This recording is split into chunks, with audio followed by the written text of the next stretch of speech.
Hello everyone, कैसे आप सब लोग? बढ़िया एकदम। तो आज इस लेक्चर में हम संहिता अध्ययन के मोस्ट इंपॉर्टेंट टॉपिक देखने वाले हैं एलएक्यू और एसएक्यू फॉर्मेट में। यहाँ से नियर अबाउट 70 मार्क्स, 100 मार्क्स में से 70 मार्क्स आपको आ जाएंगे। ठीक है, सो वीडियो के एंड तक देखना है और हो सके तो इसका स्क्रीनशॉट ले लेना या फिर मैं इसका फोटो निकाल के टेलीग्राम चैनल पे डाल दूंगा। आप टेलीग्राम फॉलो कर सकते हैं डिस्क्रिप्शन में जाके। ठीक है, तो बिना किसी देरी के स्टार्ट करते हैं हम आयुष्यकामी अध्याय से। अगर नए होंगे चैनल पे तो सब्सक्राइब जरूर कर देना, ताकि मैंने सारा कुछ सिखाया हुआ है इस चैनल पे, जाकर देख सकते हो आप चैनल पे विजिट करके। ठीक है, तो आयुष्यकामी अध्याय से स्टार्ट करेंगे हम। पहला चैप्टर है संहिता अध्ययन का।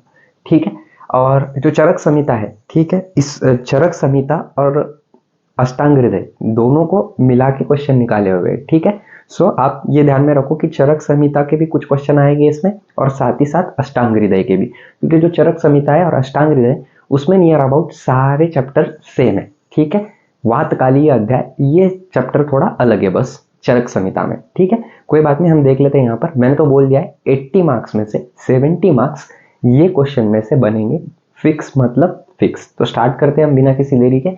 सो एलएक्यू देख लेते हैं हम आयुष्यकामी अध्याय के। इधर आयुष्यकामी अध्याय, उधर क्या है, दीर्घजीवित अध्याय है ना, चरक संहिता में। यह अष्टांग हृदय का है। ठीक है, सो एलएक्यू कौन से आने की प्रोबेबिलिटी है, तो चिकित्सा चतुष्पाद एवं उसके महत्व, ये एलएक्यू आ सकता है। ये एलएक्यू के क्वेश्चन है।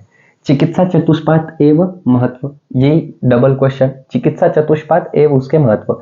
ये चिकित्सा चतुष्पाद जो है ना वो बहुत ज्यादा इंपॉर्टेंट है, इसलिए ये डबल लिखा हुआ है मैंने। ठीक है, क्योंकि ये फिक्स आने वाला है, मतलब आने वाला है। ठीक है, उसके बाद व्याधि के साध्य साध्यत्व। व्याधि का साध्य साध्यत्व मतलब क्या होता है, सिंपल है। व्याधि के टाइप्स लिखना है आपने यहाँ पर, वो भी मैंने बहुत अच्छे से पढ़ाया हुआ है, जाकर आप देख सकते हो। ओके, उसके बाद विशंति गुण एवं विस्तृत वर्णन करो। जो विशंति गुण है, विशंति गुण को हम गुरुवादी गुण भी बोलते हैं, वो यहाँ पर आ सकता है आपको एलएक्यू में। उसके बाद एसएक्यू में क्या क्या आ सकता है ये चैप्टरों में से, तो रोग एवं रोग परीक्षा। ठीक है, कोष्ठ परीक्षा आ सकती है। साथ ही साथ दोष एवं दुष्य, दोष क्या रहते हैं, दुष्य क्या रहता है, ठीक है, वो आ सकता है। दोष कितने हैं, 3 है, वायु पित्त कफ चेति त्रयोदशा, वो वाला श्लोक। याप्य व्याधि क्या रहती है, अब साध्य साध्यत्व में याप्य व्याधि क्या रहती है, ये मैंने बहुत अच्छे से पढ़ाया हुआ है, वो भी आप जाकर देख सकते हो। चतुर्विध अग्नि आ सकता है। तो ये जो है ना, ये दोनों चैप्टर का मिला के बोल रहा हूँ मैं, आयुष्यकामी अध्याय और साथ ही साथ दीर्घजीवित अध्याय का। ठीक है, उसके बाद दिनचर्या में क्या क्या आ सकता है, तो एलएक्यू क्या क्या बन सकता है इसका, दिनचर्या वर्णन करो। सबसे पहले तो ये आएगा, मतलब पूरा चैप्टर वर्णन करो इन शॉर्ट। उसके बाद दशविध पाप कर्म। दशविध पाप करना अष्टांग हृदय में भी बताया हुआ है और चरक संहिता में बताया हुआ है। तो स्पेसिफिक क्वेश्चन पूछा तो स्पेसिफिक का डालना है, या फिर अगर डायरेक्टली पूछ लिया आपको दशविध पाप करना एक्सप्लेन करो, तो ये आपको करना पड़ेगा। उसके बाद व्यायाम विस्तृत वर्णन करो। जो व्यायाम है उसमें बहुत सारी चीजें है ना, कि कितना अर्धशक्ति बलि भी अर्धशक्ति से करना चाहिए, किसने, जिनका मेदशय होता है उससे क्या क्या होता है व्यायाम में, वो सब यहाँ पर एक्सप्लेन करना है, ये भी मैंने पढ़ाया हुआ है। उसके बाद सदवृत्त आ सकता है आपको एलएक्यू में। सदवृत्त क्या रहता है वो वर्णन करो। सदवृत्त इज इक्वल टू दिनचर्या, मतलब जो आचार्यों ने बोली हुई दिनचर्या है वही सदवृत्त में आपको डालना है। उसके बाद की बात कर लेते हैं हम, एससीक्यू क्या क्या आ सकता है दिनचर्या में से, तो दंत धावन मोस्ट इंपॉर्टेंट है, उदयवर्तन मोस्ट इंपॉर्टेंट है, अभ्यंग एवं स्नान ये भी बहुत ज्यादा इंपॉर्टेंट है, और साथ ही साथ अंजन भी आपको आ सकता है। उसके बाद का नेक्स्ट चैप्टर देखते हैं हम, ऋतुचर्या में से क्या क्या इंपॉर्टेंट बन सकता है आपको। तो ऋतुचर्या देखो, दिनचर्या यहाँ पर चरक ने भी बोली हुई है और अष्टांग ने भी बोला है, और ऋतुचर्या भी चरक में भी है और अष्टांग में भी है, ये भी आपको पता होगा। ठीक है, तो एलएक्यू क्या बन सकता है यहाँ पे, सीधा सीधा आदान काल एक्सप्लेन करो और साथ ही साथ उसके साथ ग्रीष्म ऋतु एक्सप्लेन करो, या फिर कोई भी एक ऋतु दे देंगे आपको 6 ऋतु में से, वो एक्सप्लेन करो। ठीक है, दोष एवं ऋतु संबंध वर्षा ऋतु के अनुसार एक्सप्लेन करो, ये भी आपको आ सकता है। या फिर कोई भी एक आपको ऋतु दे देंगे, उस ऋतु का आपको एक्सप्लेन करना पड़ेगा। ठीक है, समझ में आ गया आपको, गुड। उसके बाद विसर्ग काल वर्णन करो, बट ऑब्वियस सी बात है ये तो आएंगे। शरद ऋतुचर्या आएगा, हंसोदक। हंसोदक तो फिक्स क्वेश्चन रहेगा, मतलब रहेगा। ये हंसोदक क्या है, ये पूरा पढ़ाया हुआ है मैंने, जाके आप प्लेलिस्ट चेक कर सकते हो एक बार, नहीं तो मैं प्लेलिस्ट यहाँ पर लगा भी दूंगा। ओके, उसके बाद हेमंत ऋतुचर्या एक्सप्लेन करो। एसएक्यू में क्या क्या आ सकता है, तो ऋतु संधि इज द मोस्ट इंपॉर्टेंट। अब ऋतु संधि क्या रहता है, ये आपको याद होना ही चाहिए कि 15 दिन कैसे रहना चाहिए, लास्ट ऋतु समझो, ऋतु खत्म हो रहा है तो उसके 7 दिन बाद क्या करना है, ये मैंने सब बताया हुआ है, वो जाके देख सकते हो आप। यहाँ पर सिर्फ मैं ये एक्सप्लेन करूंगा कि कौन से इंपॉर्टेंट क्वेश्चन है। उसके बाद हंसोदक वेरी वेरी इंपॉर्टेंट, आदान काल, विसर्ग काल, ये भी एसएक्यू में आपको डाल सकते हैं। अब ये रोग अनुत्पादनीय भाव, एज आई सेड, चरक ने भी बताया हुआ है और अष्टांग हृदय ने भी बताया हुआ है, मैं दोनों का मिक्स करके बोल रहा हूँ। ओके, उसके बाद की बात कर लेते हैं हम, इसका LAQ में रोग अनुत्पादनीय भाव का महत्व बताओ मेरे को, सीधा सीधा ये क्वेश्चन पूछ लेगा एग्जामिनर, इजी है। उसके बाद अधारणीय वेग क्या रहते, वेगात न धारायत वातमीन मूत्रो शवदूत शुदाम निद्रा श्वास श्रम श्वास सर्दी आश्रु रेतसाम, ये उसका श्लोक है ना। हाँ, तो ये बहुत ज्यादा इंपॉर्टेंट है, और साथ ही साथ उसकी चिकित्सा भी बताओ इन शॉर्ट। ओके, उसके बाद धारणीय एवं अधारणीय वेग के बारे में बताओ भाई, धारणीय वेग क्या है और अधारणीय वेग क्या है। ऐसे क्यों क्या आ सकता है आपको, अवपीडक स्नेहपान क्या रहता है, छर्दी वेग रोध लक्षण चिकित्सा वर्णन करो, अश्रु वेग या फिर वो जितने भी हमारे 10 वेग, उसकी वेग रोध चिकित्सा वर्णन करो। ये क्वेश्चन आपको SAQ में डाल सकता है एग्जामिनर। उसके बाद द्रव्य विज्ञानियम में क्या क्या आ सकता है, तो द्रव्य विज्ञानियम में LAQ आपको नहीं आएगा जनरली, ठीक है, क्योंकि वहां पर जो ब्लूप्रिंट है वहां पर क्लियरली मेंशन किया हुआ है कि ये जो चैप्टर है उसमें से सिर्फ SAQ पूछे जाएंगे। तो गंगा जल बहुत ज्यादा इंपॉर्टेंट है, शीर वर्ग इंपॉर्टेंट है, जल वर्ग इंपॉर्टेंट है, तर्क के गुण मतलब ताक के गुण हो गए, ताक समझते हैं ना, घृत ताक, ये सब आपको आ सकता है SAQ में। उसके बाद की बात कर लेते हैं हम अन्न स्वरूप विज्ञानियम की। तो अन्न स्वरूप विज्ञानियम में क्या क्या आ सकता है, आहार द्रव्य वर्गीकरण करो सबसे पहले तो ये, उसके बाद मास वर्ग वर्णन करो, ये LAQ की बात चल रही है। ओके, दशमूल क्या रहता है वो वर्णन करो। SAQ में क्या डाल सकता है, त्रिफला विलेपी शाक वर्ग, त्रिफला और विलेपी किसने वर्णन किया है, आचार्य चरक ने, वेरा शाक वर्ग शिबी वर्ग ये भी आचार्य चरक ने किया है, लेकिन अष्टांग हृदय ने भी किया है। तो यहाँ पर स्पेसिफिसिटी देके पूछेंगे आपको कि चरक के हिसाब से विलेपी वर्णन करो, ऐसे भी पूछ सकते हैं। ओके, या फिर आपको अंदाजा लगाना पड़ेगा कि ये किसने बोला हुआ है। उसके बाद औषध वर्ग, ये भी आपको SAQ में डाल सकता है। उसके बाद की बात कर लेते हैं हम अन्न रक्षा की। तो त्रयोपस्तंभ LAQ फिक्स पक्का आएगा, मतलब आएगा। त्रयोपस्तंभ क्या है, आहार है, निंद्रा है और अब्रह्मचर्य है। ओके, विषाक्त अन्न परीक्षा, विषाक्त अन्न परीक्षा मतलब क्या रहता है वो एक्सप्लेन करो। विरुद्ध आहार क्या रहता है वो एक्सप्लेन करो, और निंद्रा ये एक्सप्लेन करो, ये आ सकता है। सविस लक्षण भी आपको पूछ सकता है ये LAQ में। उसके बाद SAQ में क्या आ सकता है ये इसमें से, तो विषदाता लक्षण, यहां पर लिख दे रहा हूं मैं, विषदाता लक्षण। ओके, SAQ आपको पूछ सकता है किस में, अन्न रक्षा में। ओके, यहाँ पर अन्न रक्षा का, ओके यहाँ पे लिख दिया। ओके, सो आप ये एक बार स्क्रीनशॉट मार लो, या फिर सीधा सीधा एक काम कीजिए, आप टेलीग्राम पे ज्वाइन हो जाइए, आपको ये मिल जाएगा। सो इसके आगे के चैप्टर में लिख लेता हूँ, तब तक आप ये स्क्रीनशॉट मार लो।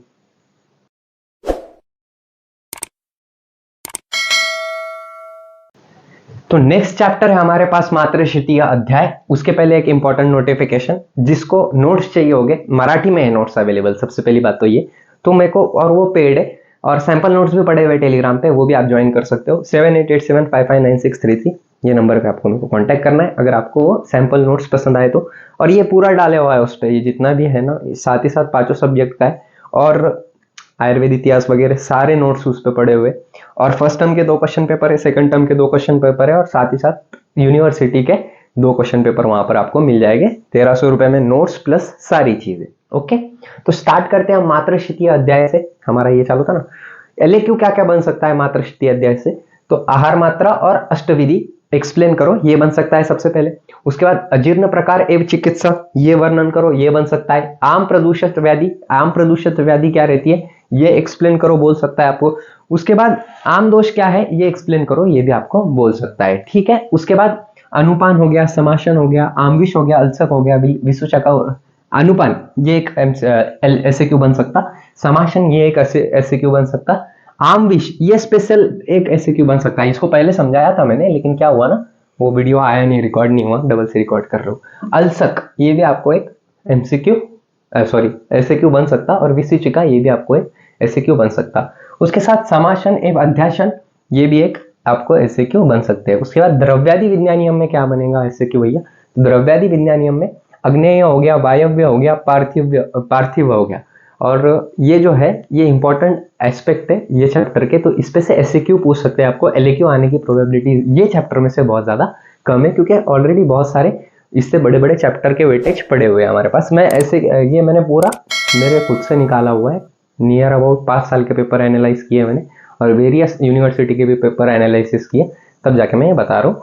और उसमें भी चेक किया जो ब्लूप्रिंट रहती ना उसमें, तो उसके ऊपर से ये बेसिस बता रहा हूँ मैं। उसके बाद हमारे पास है वीर्य विपाक और प्रभाव में से फिक्स एक एसएक्यू आएगा, मतलब आएगा आपको पेपर में। उसके बाद रस भेदीय अध्याय में से षडरस एवं पांच भौतिक संगठन, ये एलएक्यू बन सकता है, बहुत ज्यादा प्रोबेबल एलएक्यू बनेगा ये बनेगा तो। उसके बाद मधुर रस, अम्ल रस, लवण रस, कषाय रस, कटु रस, तिक्त रस, इसमें से एक एलएक्यू बनेगा या फिर एसएक्यू बनेगा।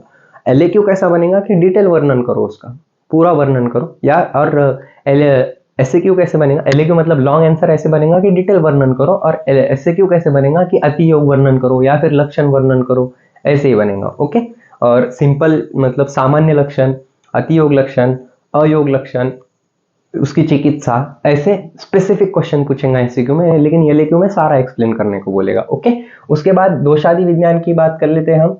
तो ये देखो लाल पेन से लिखा हुआ है, और काले पेन से लिखा हुआ है। काले पेन से लिखने का मतलब क्या होता है, पर्सनली आपको बोलता हूँ ना, काले पेन से इसलिए लिखा ताकि मैं वीडियो में बोल पाऊँ कि बहुत ज़्यादा इंपॉर्टेंट टॉपिक है। तो ये जो दोष क्षय वृद्धि है ना, ये बहुत ज़्यादा इंपॉर्टेंट है। एलएक्यू आएगा मतलब आएगा यहाँ से, इसके बिना पेपर ही नहीं बन सकता। क्षय वृद्धि के बिना ना क्रिया का पेपर बन सकता, ना ही हमारा इसका पेपर बन सकता संहिता का, क्योंकि क्षय वृद्धि ही सबसे ज़्यादा इंपॉर्टेंट रहती फर्स्ट ईयर में।